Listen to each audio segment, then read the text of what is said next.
अज़ीज़ तलबा अस्सलाम वालेकुम वरहमतुल्लाहि वबरकात। उम्मीद है आप लोग खैरियत से होंगे। अल्लाह रब्बुल इज़्ज़त आप लोगों को खुश रखे। स्टेट्स ऑफ मैटर 2 हमने स्टार्ट लिया हुआ है और लिक्विड पर लेक्चर नंबर 29 है।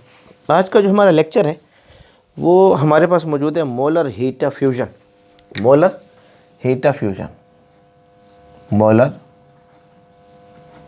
Heat of fusion, molar heat of fusion है हमारे पास। मोलर हीट ऑफ फ्यूजन और हम इसको चूँकि इंथाल्पी से शो करते हैं, इंथाल्पी के साथ वर्क करना आसान है और चेंज इन इंथाल्पी से हम इसको डिनोट करते हैं और इस पर नॉट का निशान लगा रहे हैं हम। ठीक है, ये नॉट का निशान नहीं लगाते, स्टैंडर्ड कंडीशन हम नहीं ले रहे फ़िलहाल। तो हमारे पास delta H F U S से हम शो करेंगे। मोलर हीट ऑफ इंथाल्पी को delta H F U S से शो करेंगे। तो मोलर हीट ऑफ फ्यूजन को हम डेल्टा एच, इसको इंथाल्पी ऑफ फ्यूजन का भी नाम देंगे। इंथाल्पी फ्यूजन इन दिस, इसकी डेल्टा एच से मुराद हम इंथाल्पी लेते हैं। डेल्टा एच से मुराद हम क्या लेते हैं? इंथाल्पी लेते हैं। इससे पहले जो लेक्चर है एनर्जेटिक फेजेस चेंजेस, उसमें कुछ न कुछ इंथाल्पी को हम तफसीलन डिस्कस कर चुके हैं। बहरहाल थर्मोकेमिस्ट्री या थर्मोडायनेमिक्स हम पढ़ेंगे केमिस्ट्री के अंदर, तो इंशाअल्लाह अज़ीज़ वहाँ पर इंथाल्पी को तफसीलन भी डिस्कस कर लेंगे। तो हमारे पास जो है ना delta fusion, molar heat of fusion की सब्सटेंस के मोलर हीट ऑफ फ्यूजन कैसे कहते हैं, इसका हम स्टार्ट लेंगे। तो लेक्चर का स्टार्ट लेते हैं। मेरा नाम है गुलाम नबी और आप देख रहे हैं हमारे प्यारा सा खूबसूरत सा चैनल केमिस्ट्री वाला। तो हमने मोलर हीट ऑफ फ्यूजन जब भी लेनी होती है तो हमने सबसे पहले जो भी सब्सटेंस हमने लेना है, जो भी सब्सटेंस हमने लेना है और हम इसकी मोलर हीट ऑफ फ्यूजन मालूम करना चाहते हैं, तो ये सबसे पहले ये सब्सटेंस हमने 1 मोल लेना है। कुछ कैदें आपको याद होनी चाहिए। ये सब्सटेंस हमने क्या लेना है? 1 मोल लेना है। दूसरा, ये सब्सटेंस जो हम जिसकी मोलर हीट ऑफ फ्यूजन मालूम कर रही हैं, इसका हमने मेल्टिंग पॉइंट के ऊपर, मेल्टिंग पॉइंट जो है, मेल्टिंग पॉइंट, इस सब्सटेंस का जो मेल्टिंग पॉइंट होगा, उस मेल्टिंग पॉइंट के ऊपर हम मोलर हीट ऑफ फ्यूजन का क्या करेंगे? इसका मालूम करेंगे मेल्टिंग पॉइंट के ऊपर। तो सब्सटेंस 1 मोल हो और उसके मेल्टिंग पॉइंट के ऊपर हम मालूम करते हैं molar heat of fusion. Molar heat of fusion, और मोलर हीट ऑफ फ्यूजन है क्या? कि हमने सब्सटेंस है वो हमने ले रखा है सॉलिड स्टेट में, तो उसके 1 मोल लेकर उसके मेल्टिंग पॉइंट के ऊपर हमने उस सब्सटेंस को लिक्विड स्टेट में कन्वर्ट करना है। ठीक है, अब इसके अंदर, इस प्रोसेस के अंदर कोई ना कोई हीट तो ज़रूरत पड़ेगी ना, तो उस हीट को इंथाल्पी ऑफ फ्यूजन कहते हैं या मोलर हीट ऑफ फ्यूजन कहते हैं। इसके लिए हमें हीट की ज़रूरत होगी। यहाँ हीट ऑफ द प्रोसेस को हम डेल्टा एच से शो करते हैं और चूँकि इसमें सॉलिड लिक्विड में कन्वर्ट हो रहा है तो हम इसको नाम देते हैं molar heat of fusion. Molar heat of fusion का लफ्ज़ हम इसके लिए क्या करते हैं? इस्तेमाल करते हैं, क्योंकि इसमें हम सॉलिड को किस में कन्वर्ट कर रहे हैं? लिक्विड में कन्वर्ट कर रहे हैं, तो इसको हम नाम देते हैं मोलर हीट ऑफ फ्यूजन का नाम दिया जाता है, मोलर हीट ऑफ फ्यूजन। मिसाल के तौर पर हमने यहाँ पर ले रखा है आइस और ये सॉलिड स्टेट है, सॉलिड स्टेट है वाटर की। ये हमारे पास वाटर की सॉलिड स्टेट है। हमने क्या करना है कि ये 1 मोल ले लेना, 1 मोल हमने आइस से ले लेना है।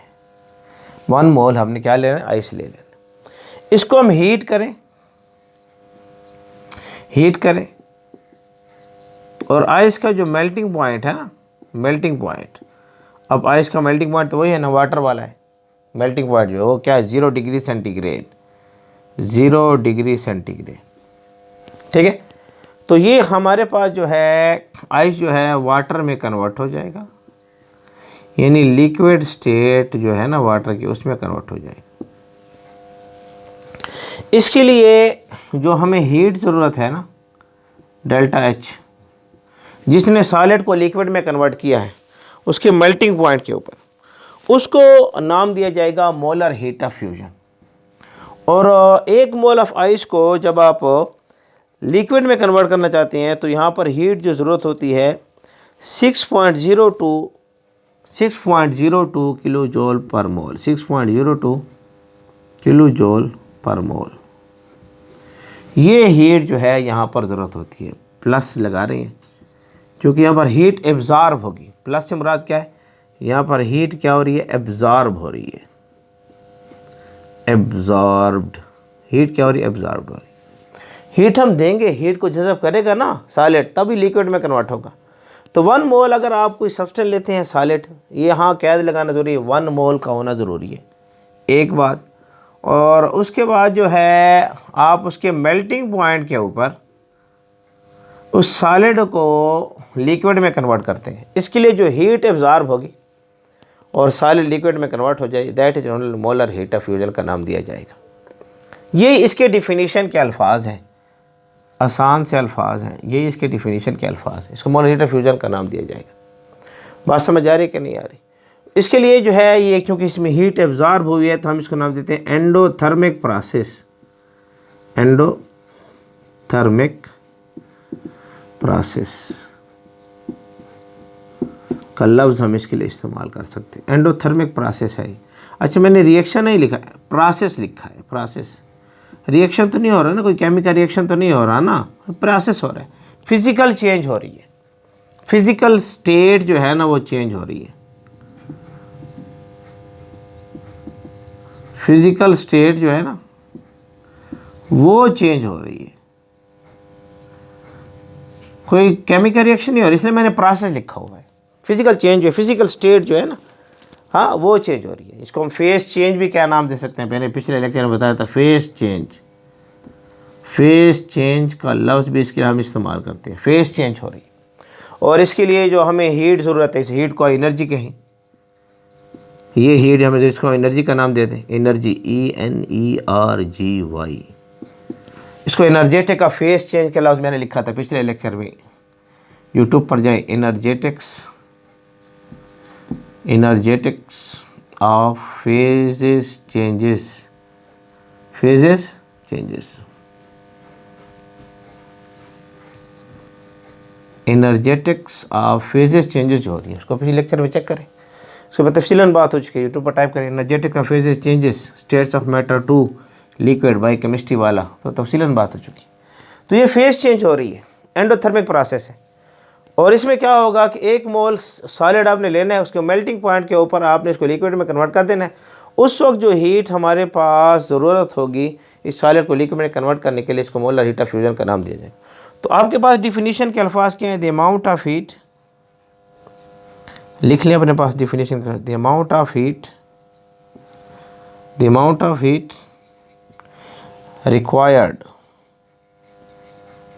required to convert 1 mole, या 1 लिख लूँ, to convert 1 mole of solid into its liquid state. 1 mole of solid को इसकी लिक्विड स्टेट में कन्वर्ट करना एट इट्स मेल्टिंग पॉइंट। इसके मेल्टिंग पॉइंट पर जो है ना इसको कन्वर्ट करना सॉलिड को लिक्विड में, इस कॉल्ड, इसको नाम दिया जाएगा मोलर हीट ऑफ फ्यूजन। और वाटर की मोलर हीट ऑफ फ्यूजन हमारे पास सही लगी हुई है, that is the molar heat of fusion of water.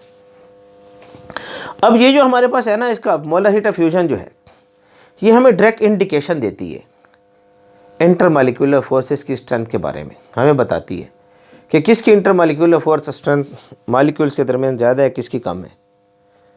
जितनी आपके पास जो है ना मोलर हीट ऑफ फ्यूजन ज़्यादा होगी ना किस चीज़ की, इससे ये पता चलता है उसमें इंटरमॉलिक्यूलर फोर्स ऑफ अट्रैक्शन जो है ना वो बहुत ज़्यादा है। इंटरमॉलिक्यूलर फोर्स ऑफ अट्रैक्शन उसमें बहुत ज़्यादा है। मिसाल के तौर पर देखें ना, यानी ये हमें बताती है ये जो मोलर हीट ऑफ फ्यूजन है ना डेल्टा HFUS, ये हमें इंडिकेट करती है, हमें बताती है, क्या बताती है?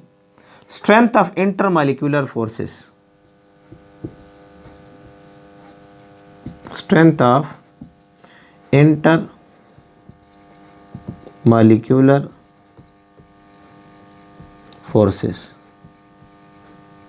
ये इंटरमॉलिक्यूलर फोर्सेस की स्ट्रेंथ के बारे में बताती है। यूट्यूब पर टाइप करें intermolecular forces, van der Waals forces by chemistry वाला।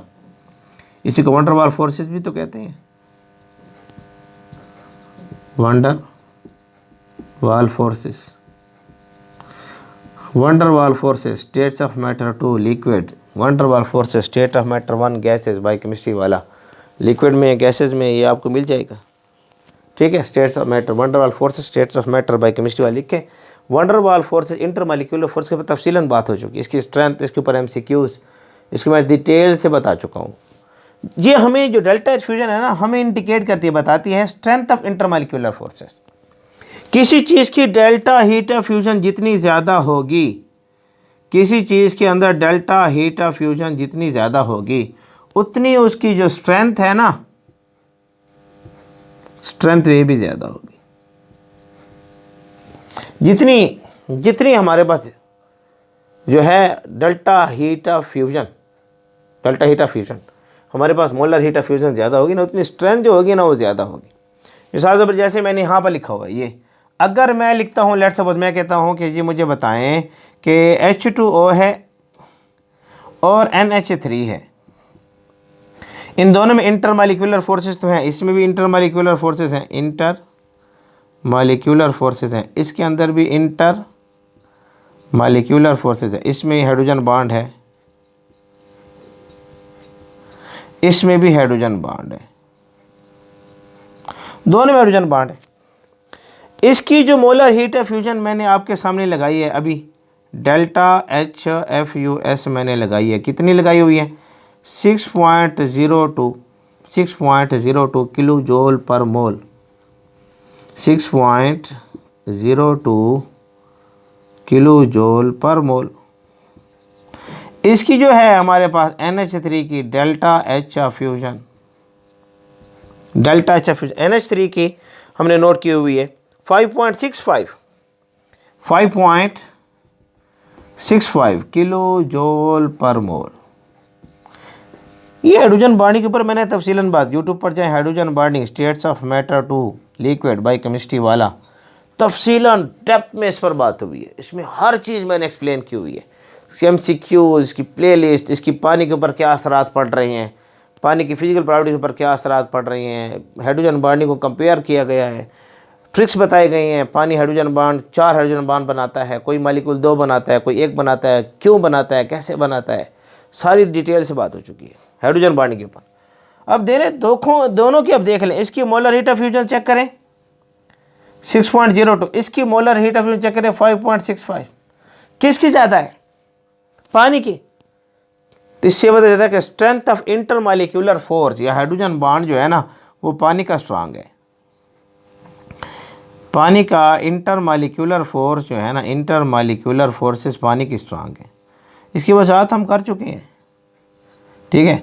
यहाँ पर जो हाइड्रोजन बॉन्ड, यहाँ पर हाइड्रोजन बॉन्ड, पानी 4 हाइड्रोजन बॉन्ड बनाता है, NH3 जो है 1 हाइड्रोजन बॉन्ड बना रहा होता है दरमियान में। इसकी तफसील आ चुकी है, पीछे हाइड्रोजन बॉन्डिंग को चेक करें आपको मिल जाएगी।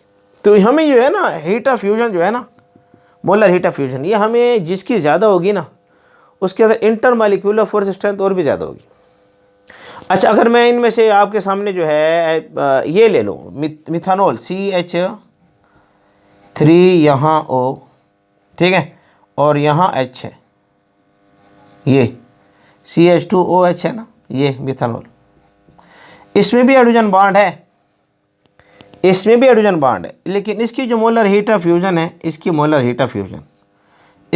Heat of fusion delta HFUS वो हमारे पास मौजूद है 3.17 किलो जूल पर मोल, 3.17 किलो जूल पर मोल। ये मैंने जो लिखी NH3 की लिखी है, ये जो है ना, ये NH3 की है भाई, ऐसा ना हो, ठीक है। ये जो है ना ये मोलर रेट ऑफ फ्यूजन किसकी, इथेनॉल की है। अब देख रहे कम हो रही है। इसमें भी हाइड्रोजन बॉन्ड है, याद रख ले, यहाँ पर भी हाइड्रोजन बॉन्ड है, हाइड्रोजन बॉन्ड है, जिसकी वजह से ऑर्गेनिक कंपाउंड होकर भी पानी के अंदर हल हो जाता है। लेकिन इसका हाइड्रोजन बॉन्ड जो है इतना ज़्यादा सख्त नहीं है, ये इतना ज़्यादा पोलर नहीं है। इसकी वजह ये होती है ना कि असल में हाइड्रोजन बॉन्ड बनने का तरीका ये होता है ना, इसको एच को ऐसे लिखो ऐसे, ये जो एच है ना ऐसे एच, ये एच है, और इसकी इलेक्ट्रोनेगेटिविटी ज़्यादा है तो इस पर पार्शियल नेगेटिव चार्ज है, इस पर पार्शियल पॉजिटिव चार्ज है, ये इलेक्ट्रॉनिक जोड़े इसके करीब आएगा। लेकिन यहाँ पर जो NaCH3 है ना, इसके अंदर एक इफ़ेक्ट होता है जिसको नाम देते हैं इंडक्टिव इफेक्ट, इंडक्टिव इफेक्ट। ये इलेक्ट्रॉनिक जोड़ों को थोड़ा ऐसे पुश करता है ऐसे, तो इसकी वजह से जो है ना ये इलेक्ट्रॉनिक जोड़ों को थोड़ा ऐसे पुश कर रहा होता है। तो इस वजह से ये ऑक्सीजन जो है ना, ये हाइड्रोजन से इतने अच्छे तरीके से इलेक्ट्रॉन खींच नहीं सकता। पीछे से जो है ना इंडक्टिव इफेक्ट होता है CH3 का, मिथाइल ग्रुप का। तो इस वजह से इसके अंदर इतनी अच्छा पोलैरिटी नहीं होती, जिसकी वजह इसकी हाइड्रोजन बॉन्डिंग इतनी ज़्यादा मजबूत नहीं होती। इसलिए इंटरमॉलिक्यूलर फोर्सेस में हमारे पास जो है इसका जो ऑर्डर रहेगा इंटरमॉलिक्यूलर फोर्स, अगर मैं इसकी लिखूँ मिथानॉल की, यानी इसकी हम लिख लें इंटरमॉलिक्यूलर फोर्सेस, इंटरमॉलिक्यूलर और फोर्सेस, तो ऑर्डर ये रहेगा सबसे मजबूत पानी की है, उससे कम NH3 की, और सबसे कम किसकी है, मिथानॉल की। ये दिमाग में रख लें अपने पास। तो जितनी जो हमारे पास जो है ना इंटरमॉलिक्यूलर फोर्सेस जो है ना, उसको आपने देखना है ना किसकी स्ट्रांग है किसकी कमज़ोर है। तो 1 मोल ऑफ उसकी सॉलिड स्टेट ले, उसको लिक्विड में कन्वर्ट करें, देखें मोलर हीट ऑफ फ्यूजन किसकी ज़्यादा है। जिसकी मोलर हीट ऑफ फ्यूजन ज़्यादा होगी ना, उसके अंदर में इंटरमॉलिक्यूलर फोर्स ऑफ अट्रैक्शन जो है, स्ट्रेंथ जो है वो ज़्यादा है। तो ये एक चीज़ जो है हमें मोलर हीट ऑफ फ्यूजन बताती है। ये इसको अच्छे तरीके से दिमाग में रख लें, इसको दिमाग में रख लें, ये हमें ये बताती है। तो ये मोलर हीट ऑफ फ्यूजन के ऊपर थोड़ी सी बातें थी, इस पर MCQs भी आते हैं। ईटा MD-CAT जो है ये MCQs आपके पास दे रही है, ईटा है, MD-CAT है, या आप कहीं पर भी कोई कम्पिटेटिव एग्ज़ाम दे रहे हैं कहीं पर भी कि दुनिया के किसी कोने में, इस पर MCQs आते रहते हैं। ये जो बहस मैंने की है ना, इस बहस को अच्छे तरीके से दिमाग में रख लें अपने पास, ठीक है। ये जो बहस मैंने की इसको अच्छे तरीके से दिमाग में रख लें, ये बहुत इंपॉर्टेंट है। शाबाश, नोट कर लें, स्क्रीनशॉट ले लें, अपना सेट पर स्क्रीनशॉट ले लें, शाबाश। तो उम्मीद है आप लोगों को हमारा आज का लेक्चर पसंद आया होगा। ये आपका हमारा प्यारा सा साथी केमिस्ट्री वाला के नाम से हमारे साथ बने रहें, जुड़े रहें। अल्लाह रब्बुल इज़्ज़त आप लोगों को खुश रखे।